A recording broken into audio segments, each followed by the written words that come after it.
Why, hello there, and welcome to my channel. My name is Leah, and I am a new progressive that is trying to do this YouTube thing. I've been politically tuned in for, I would say, 6 or 7 years, and I'm just trying to do something with that. I want to make a difference. I want to educate. I want to inform. I want to try to build a friendly community of people that are passionate about civil rights, passionate about policy, and passionate about making America better, trying to make a difference, not even just for America, but for the world in general. So if that's something you're interested in, then, stick around and check out the show here, because I've already got 2 segments up and this is the third one. We're going to be talking about Democrats reacting to the Trump shooting and everything going on and essentially giving up here on a second Biden term. These senior Democrats seem pretty disheartened by recent events, and I kind of don't blame them, but I kind of do blame them at the same time. So we're going to talk about that. So normally I would talk a little bit before I jump into the source, but I want to kind of get the source out of the way first, because it really frames this discussion in a way that I think is important, and it provides some stuff that I need to get out of the way before I talk about this topic. So we're going to be talking about how Dems have resigned themselves to a second Trump term, but we're also going to be talking about how this shooting has created sort of like a switch in the narrative, where like prior to this shooting, the main narrative was about Biden, how he's old, how he's in cognitive decline, how he like stumbles every time he speaks, how he keeps having these press briefing events and not really making people feel better, stuff like that. So we're going to be talking about all of that, but this article is sort of like the pivot point for this conversation. So we're going to be talking about it in reference to this. Congressional Democrats' all-consuming angst over President Biden's campaign has taken an abrupt backseat in lawmakers' minds in the wake of an assassination attempt against former President Trump. Why it matters. Democratic lawmakers say that their immediate focus is on their personal security and that of their staff, not on their party's political woes, helping to allow a crucial cooldown period for the embattled president. Essentially, I mean, this is a huge story. I mean, this is massive. This assassination attempt is probably one of the only things that could have pulled the attention away from Biden, his absolute disaster of a debate performance. And for Biden, this is a good thing, because as we have talked about in a previous segment of mine, Biden has been incredibly steadfast since his debate. He has not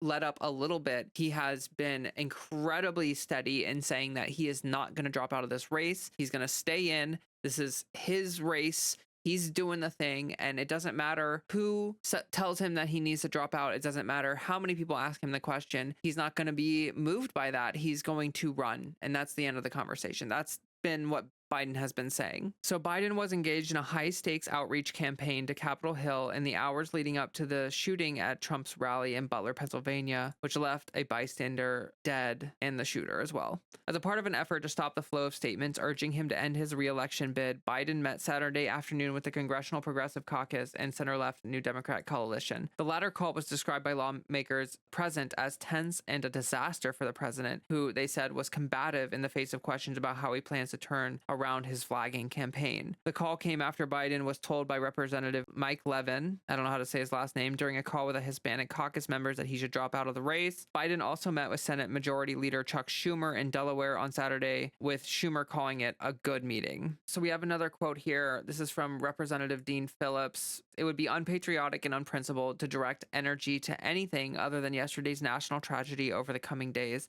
The only conversation about President Biden should be about how we can console our country, address the anger, and meet the moment. Another Biden skeptical Democrat asked about lingering questions around the president's candidacy, told Axios, I don't think that's the focus right now. And then here's the real kicker. It's right at the end of this. It's right at the end of this article. Here's the real kicker. Most lawmakers who spoke to Axios said it is too early to say whether the cessation intentions will last until the Democratic National Convention. But the senior House Democrat offered one reason for why it might. We've all resigned ourselves to a second Trump presidency. That quote right there, that single sentence, is one of the most disturbing things I have read in like a really long time. And I'm not just saying that to be hyperbolic. Like, I'm not just saying that like to like, fearmonger and stuff like that. Like, genuinely so concerning. Leading up to this shooting, Democrats were engaged in a conversation that was incredibly important, and I feel is incredibly important to this day. Biden is showing serious signs of mental decline, of slowdown. His ability to represent himself and, just run the campaign and stuff like that is in serious doubt. And it's still in doubt. Like, nothing has changed other than that this Trump shooting has happened. And that has sort of created this like shock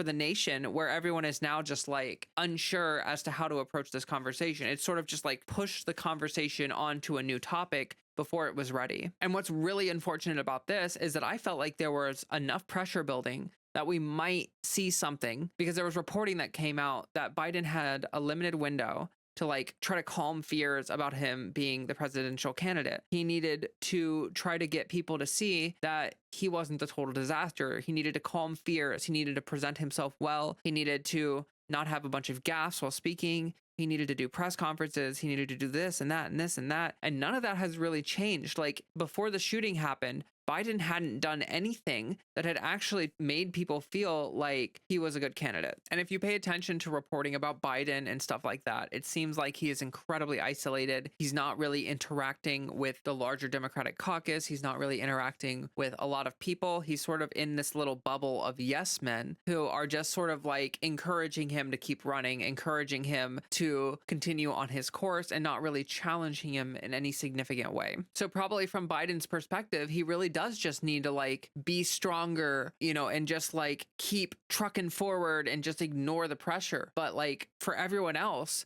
this is like what they saw from the debate was not just a bad night. Like no matter how much you try to spin it, the debate performance was something that people will remember forever, because it was one of the most embarrassing moments in like American political history. Like everyone that has seen people age and decline can see very clearly that in that debate performance, that was not just a cold, that was not just jet lag. There is seriously something wrong with Joe Biden in terms of his medical condition. And whether or not he's open about it or not, or whether or not he's wide-eyed and, you know, present, like we need to have these conversations and we need to do something about this. Now that we have more reporting about the shooting and the fact that it was a Republican who did it and stuff like that, I kind of hope that the Republican Party might try to move past the shooting a little bit here. They're obviously going to still use those images. They're going to use the narrative. It's a huge boost for Trump, but it's not nearly as big of a boost as if it were like a left winger who had done the shooting,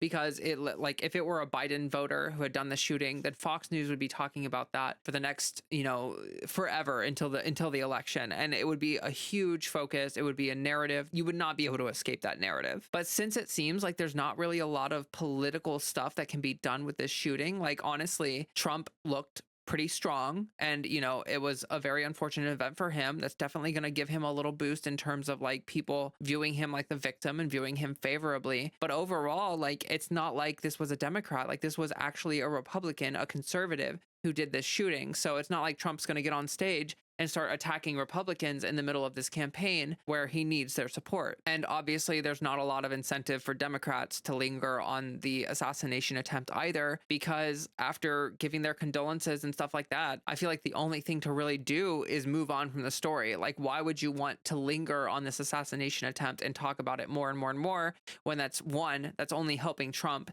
and two, there's not really much to talk about. Like it happened and it's a shocking event and it's crazy. But like, honestly, now it's just, we need to leave it for the historians. Like there's not a lot of political meat there to talk about. Like it's just, it's a tragic event that happened and people lost their lives and the former president was shot. And that's just kind of all there is to it. So I know that this reporting is really scary, and it essentially points to a situation where like we may have a second Trump presidency because the wind is taken out of the sails of the Democrats, right? Like they're not willing to fight. They're not willing to put up that fight anymore because they feel resigned to the fact that this shooting is going to help Donald Trump so much. But I think that maybe if these Democrats kind of see how this all plays out over the next couple weeks, maybe Trump just kind of goes back to his normal rhetoric that's super inflammatory, and maybe this doesn't push the country to view him more in a favorable light, because maybe it is what it is. Maybe he just got shot and it is what it is. But certainly at the time of the shooting and for the first 3 or 4 days, like obviously tensions, emotions extremely high,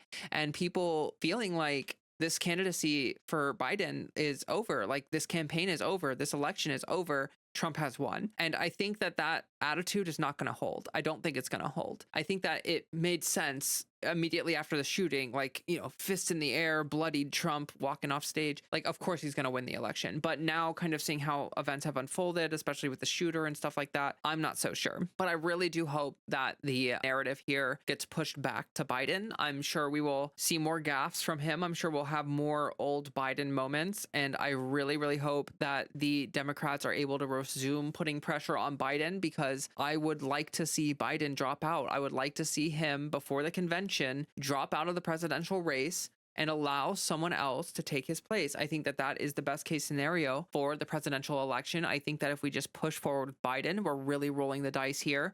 You know, like every time Biden talks about it, he seems to talk about it like he's confident he can win. And he keeps talking about polling not showing some huge advantage for Trump. But like every polling that he actually cites is like a toss up. It's like 2 points difference. Like, you should not be within 2 points of a convicted felon and a pedophile. Like, Trump is one of the most disgusting human beings that has ever existed on the face of this earth. And the fact that you are within 2 points of him should say something to you about how weak of a candidate you are. Like, any strong Democratic candidate should have like a 10-point gap between them and Trump right now. There should be a 10 to 15-point gap. And that should be an extremely strong kind of showing that like Trump is this crazy rhetorician who's just like saying what he's saying, and he's just got the Republican Party by the balls. But like the Democrats have, you know, politicians who are quick thinking and smart and in tune with what the American people want and stuff like that. But no.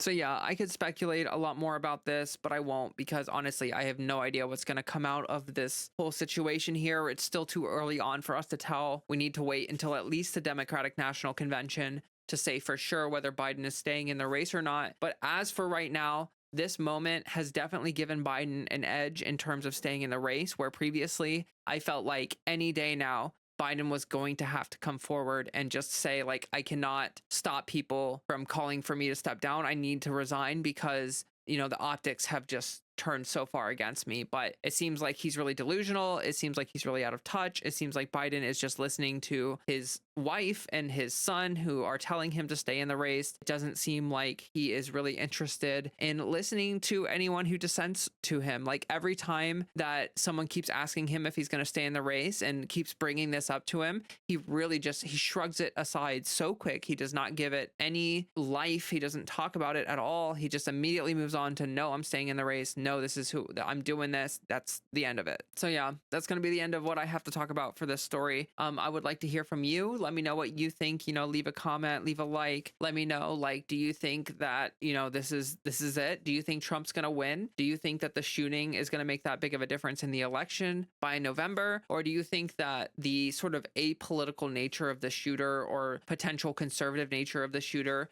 is going to really detract from the ability for Republicans to use this as a poll booster for Trump? Also, I'm curious to what you think about the pressure being put on Biden. Do you think that that's going to resume? Do you think that maybe that might go away? I honestly think that if Biden is able to remain strong and not do a single gaffe, not do a single misspeak until the November election, then maybe he could skate by with this sort of like break that he's been given. But I just have such a strong feeling that he's just going to keep making verbal mistakes. He's going to keep screwing up. He's going to keep having moments where he looks old and feeble and bad.